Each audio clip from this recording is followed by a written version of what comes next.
Assalamualaikum warahmatullahi wabarakatuh.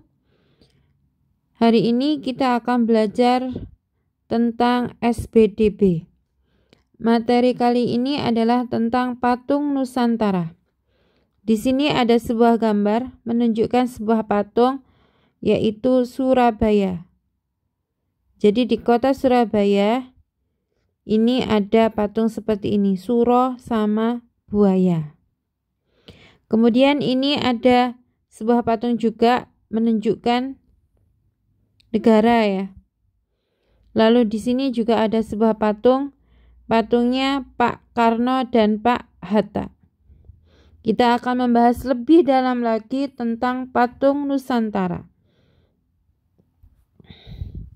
Pengertian, patung adalah karya seni rupa 3 dimensi yang menyerupai bentuknya hewan, tumbuhan, dan manusia.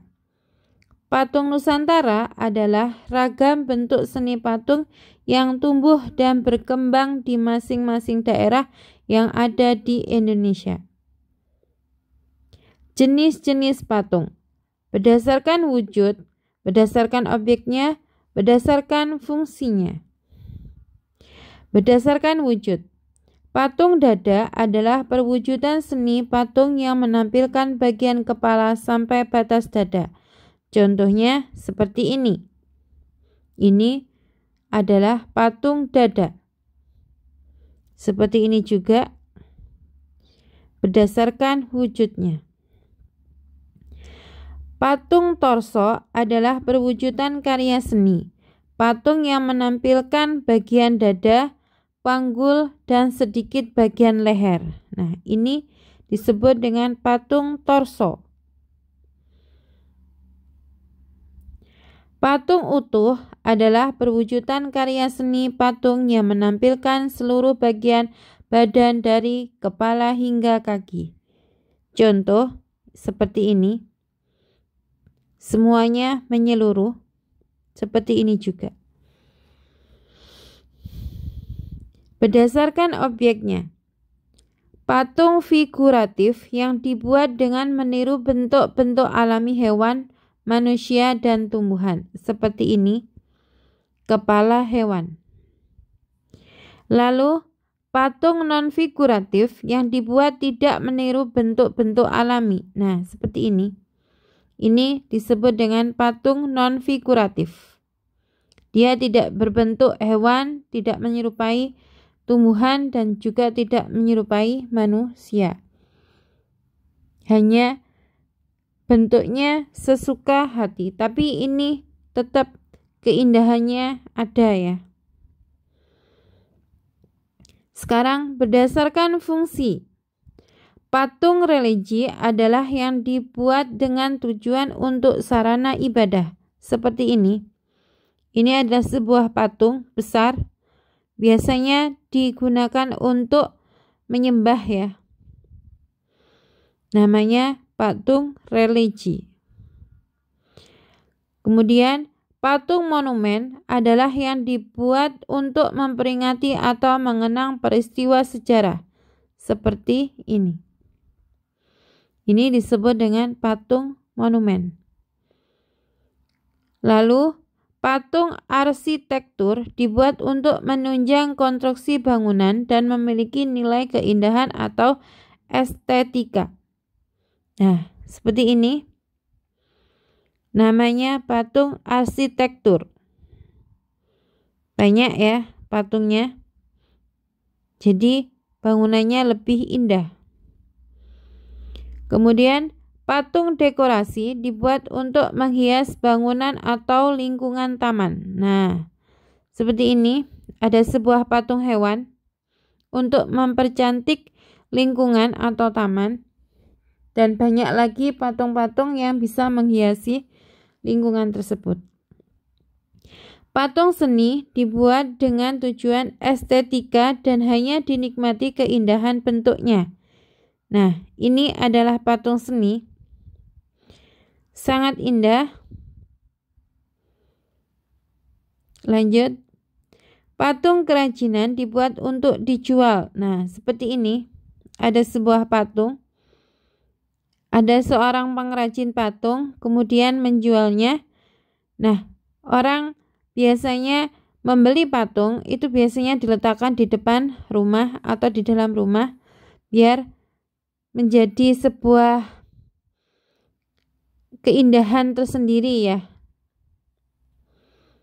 Kemudian bahan pembuatan patung. Kemarin kita sudah membahasnya. Dan kita mengingat kembali ada bahan lunak, ada juga bahan keras. Kalau bahan lunak yang empuk dan mudah dibuat. Contoh, tanah liat, lilin, patung, plastisin, dan clay. Kelebihannya adalah mudah dibentuk sesuai keinginan pembuatannya. Kekurangan, memerlukan proses pengeringan yang relatif lama. Jadi, dari bahan lunak itu ada kelebihan dan ada kekurangan. Sekarang, bahan keras. Bahan yang bersifat keras dan sulit untuk dibentuk. Contohnya, batu, kayu jati, marmer, perak perunggu, dan granit. Kelebihan, awet, tidak perlu dikeringkan. Kelebihannya seperti itu. Kekurangannya, proses pembentuknya sulit dan perlu berbagai macam teknik. Agak sulit karena bahannya keras. Alat membuat patung. Alat membuat patung bahan lunak. Ini alatnya, bentuk-bentuk alatnya. Butsir dan sudip berfungsi untuk mengambil dan menambal atau menambahkan bahan serta menghaluskan permukaan yang sulit dijangkau oleh tangan. Ya, seperti ini ya bahan alatnya. Kemudian alat membuat patung. Alat membuat patung bahan lunak. Meja putar. Ini adalah meja putar. Mejanya bisa berputar. Berfungsi untuk mengambil dan menambal atau menambahkan bahan serta menghaluskan permukaan yang sulit dijangkau oleh tangan. Alat membuat patung. Alat membuat patung bahan lunak. Nah, cetakan. Ini adalah gambar cetakan. Berfungsi mempermudah membentuk patung. Alat membuat patung. Alat membuat patung bahan keras. Ada palu dan ada juga pahat. Palu dan pahat berfungsi untuk membuat patung dengan teknik memahat atau mengukir. Amplas. Amplas berfungsi untuk menghaluskan permukaan patung setelah selesai dibuat. Ini gambarnya amplas. Fungsinya adalah untuk menghaluskan.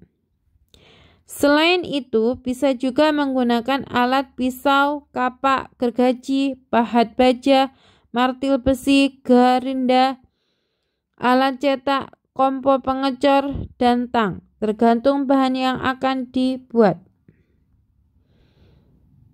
Teknik membuat patung. 1. Teknik modeling. 2. Teknik merakit. 3. Teknik membentuk. 4. Teknik ukir dan pahat. 5. Teknik butsir. 6. Teknik cor. Kita akan bahas lebih dalam lagi.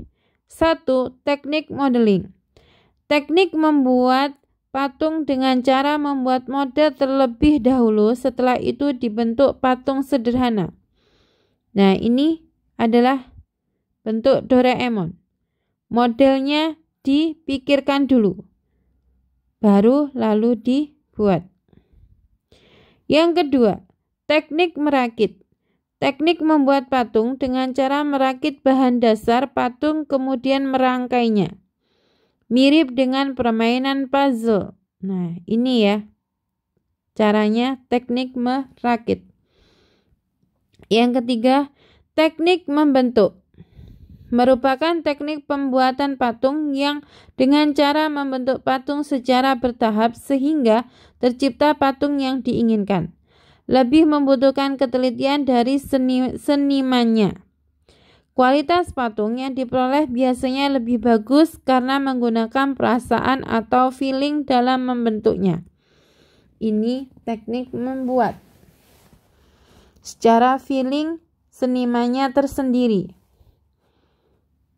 Jadi membuatnya itu berpikir sambil membuat, berjalan ya. Teknik ukir atau pahat nomor 4.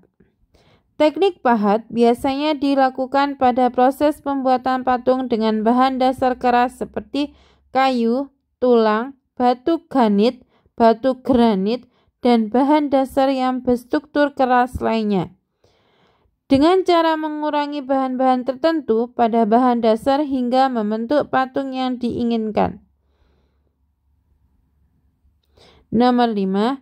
Teknik butsir merupakan salah satu teknik pembuatan patung dengan cara mengurangi bahan lunak seperti tanah liat, gips semalam, dan bahan yang berstruktur lunak lainnya sehingga tercipta karya patung yang memiliki nilai estetika. Menggunakan bahan-bahan lunak seperti tanah liat atau plastisin. Nomor 6. Teknik cor. Cetakan harus dibuat terlebih dahulu, lalu bahan adonan cor dituangkan ke dalam cetakan. Adonan cor bisa terbuat dari lilin atau logam cair yang dipanaskan terlebih dahulu. Nah, itu adalah patung Nusantara. Anak-anak bisa merangkum pelajaran SBDP yang belum ada, silahkan anak-anak tulis. Selamat belajar. Setelah merangkum, anak-anak boleh memfotokan hasilnya, lalu saya akan beri nilai. Terima kasih. Saya akhiri. Wassalamualaikum warahmatullahi wabarakatuh.